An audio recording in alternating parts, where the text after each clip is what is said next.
So we have some sad news to start today's recap. Jared Hughes, if you don't remember that name, you will soon remember his face and the way that he just plays baseball. Oh my God. Jared Hughes is retiring from the game of baseball. He has the craziest team photos that I've ever seen in my entire life. He purposely botches them just to try and get a laugh, and to be honest with you, it works because they're pretty funny. But if you don't remember, JT Realmuto back in 2019 went viral for kind of rolling his eyes after Gabe Kapler brought in a pitcher, and that was Jared Hughes, aka the guy who sprints to the mound every single time that he comes in from the bullpen. I just thought it was kind of funny, but you know, round of applause, golf clap for Jared Hughes. Pretty solid career. What's going on, everyone? It's Fuzzy. Welcome back to yet another MLB recap. We have a lot to talk about today. Well, actually, now that I'm looking at my script, it's not a ton of stuff, but there are a few things that I want to discuss, like Keone Kela. He is going to the San Diego Padres, and also Austin Barnes, he's returning to the Dodgers. So we're going to break down who is better going into 2021 between the Padres and the Dodgers. You do not want to miss it. We also have the A's picking up a few players, and then a little fun fact at the end of today's video. So thank you all so much for stopping by. If you're brand new, do not be afraid to hit that subscribe button. And without further ado, let's start talking baseball. So yesterday I was just scrolling through Twitter, and all of a sudden I was being spammed by people saying that Kela announced on his Instagram that he was going to the Padres, and I just kind of thought to myself, well, what's new? Everyone is going to the Padres. They are pretty much the National League version of the Yankees when they were back in their prime. Now, obviously, the winning goes to the Dodgers, but it seems like everyone and their mother wants to go play in San Diego. Mike Clevenger just signed a new contract. You have all of these new players. It's a fun time to be a Padres player. I know that's going to upset a lot of Dodgers fans, the fact that I said that the Padres are the new Yankees of the National League. Okay, let me just go ahead and clarify. For right now, it's the Dodgers, but going forward for the next 10 to 15 years, we could see that sort of switch into the Padres. Okay, does that make more sense? Hopefully I'm not stepping on any toes and making you guys mad. For his career, Keone Kela has a 3.24 ERA and a 3.3 FIP. Those are both really good stats, and also an insane 11.0 strikeouts per nine. So the guy can strike people out. He's been prone to have a walk problem in his past, whether it was with the Rangers or the Pirates. He's most known for being the Rangers closer. So once upon a time, he was one of the more dominant relief pitchers in baseball. He goes to the Pirates. He has a pretty solid 2019, and then in 2020, maybe not as much. I don't even remember if he played in 2020. He could have had an injury. But the Padres now have four former closers in that bullpen with Drew Pomeranz, Emilio Pagan, Mark Melancon, and Keone Kela. So let me know in the comment section down below, who do you think is going to come out as the top dog? Who is going to be their main closing pitcher? For me, I think you still have to go with Mark Melancon, just because he has been so good at that over his entire career with over 200 saves. So because he's most comfortable in the ninth inning, I would give him the job, and if he loses it, he could be a seventh inning guy. He could be a setup man in the eighth, or maybe you go with Keone Kela because he's not old or anything and he still has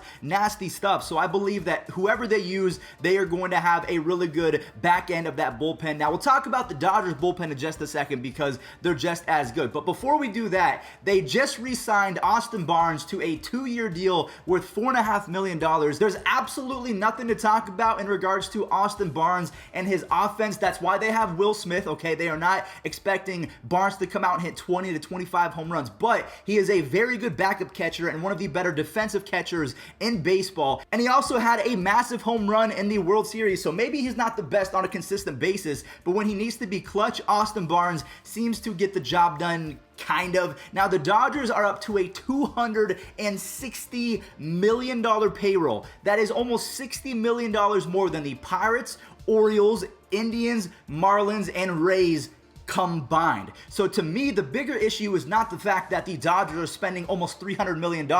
It's the fact that the Pirates are only spending $30 million. That is more of an embarrassment and more of an indictment of Major League Baseball than the Dodgers spending all of their money, because I think they're almost $50 million over the luxury tax. They're just saying, we'll spend that. We want to win World Series. And you know what? I'll tip my cap to that every day of the week. I'd rather you try too hard and fail than not try hard enough and just just be sucky. So we've brought up the Padres, we brought up the Dodgers. Now it's time to go ahead and decide who is the better team going into the next season. We're going to start with the rotation, and this might be a cop-out, okay? Don't hate me for it, but I'm going to go ahead and say it's a tie. Because with the Dodgers, yes, you have 3 former Cy Young Award winners. You have Clayton Kershaw, you have Trevor Bauer, and David Price. But David Price is getting paid so much money, they probably will ship him by the middle of the season. But regardless, you have Kershaw, Buehler, Bauer, Julio Urias, who was insane in the World Series. You have Dustin May as your number 6 starter. So to me, that is ruthless. That is a really good rotation. But then you have the Padres, who acquired Yu Darvish and Blake Snell. Yu Darvish almost won the Cy Young. Blake Snell has a Cy Young.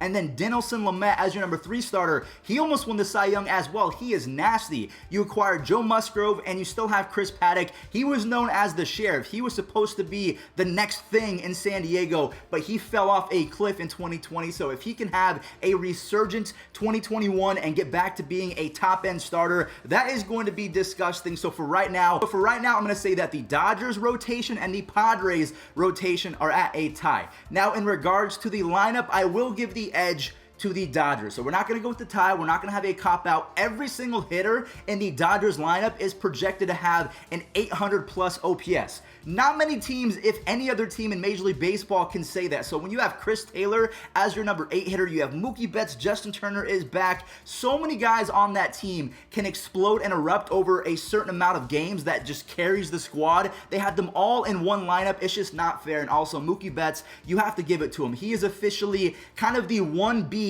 to Mike Trout 1A. I'm not saying that Betts is better, but you can make an argument that they are officially now on even level playing fields as the best player in baseball. That might be a hot take, but you can make the argument. Now, last but not least, the bullpen, I have to give a tie as well. Both teams have 4 former elite closers in their bullpen to act as relief pitchers, whether they're long relief, middle relief, or closers. You just have to concede that both the Dodgers and the Padres have depth in that bullpen, and they have a bunch of nastiness. I know that's not a real stat in Major League Baseball, but between Corey Knebel, you have Blake Treinen, you have Kenley Jansen, even though he is starting to fade off, those are some nasty pitchers for the Dodgers. And then if we're talking about the Padres, Craig Stammen has been pretty good throughout the course of his career, and then we talked about the 4 former closers earlier in the video. Drew Pomeranz, Emilio Pagan, Mark Melancon, Keone, Kela. I actually want to say that the Padres have a better bullpen now with Kela than the Dodgers, but we're not even factoring if Tony Gonsolin is going to be a relief pitcher, if Brusdar Graterol is going to make his way into the bullpen, or if he's going to be a number 6 starter. Maybe even Dustin May ends up in the bullpen. So for me, the rotation and the bullpen are far too mighty to say that one is better than the other. So I'm going to go ahead and say it's a wash, but the lineup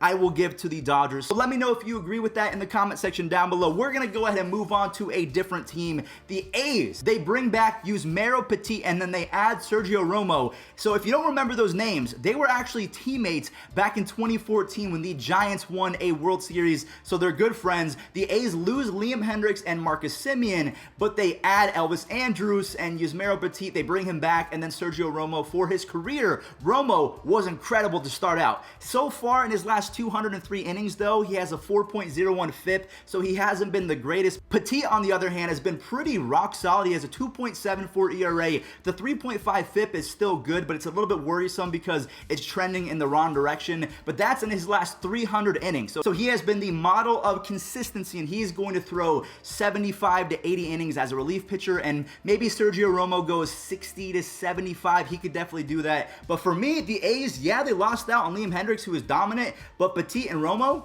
they're not bad. So to end today's video, I want to go ahead and leave you with a fun fact from Fuzzy. This was actually from the comment section of yesterday's video. This blew my mind. Juan Soto, the star phenom, pretty much Ted Williams 2.0, has never once made an all-star team. He played a full year in 2018 for the most part. He played a full year in 2019. 2020, he would have been an all-star, but he has, I think, 300 games under his belt and not one single all-star appearance. And the same for Fernando Tatis, but Fernando Tatis was injured and he didn't come up at the same time. So that's a little bit more understandable, and especially considering the global pandemic. But Soto has been a machine for 2 full Major League Baseball seasons and has never once made the all-star squad. And that does it for today's video. Thank you all so much for watching. Again, if you're brand new to the channel and you enjoyed today's video, do not be afraid to leave a like as well as subscribe. If you want to follow me on my Twitter or Instagram or TikTok, Twitch, All of my social medias are at Fuzzy from YT. Stay safe out there, and peace out.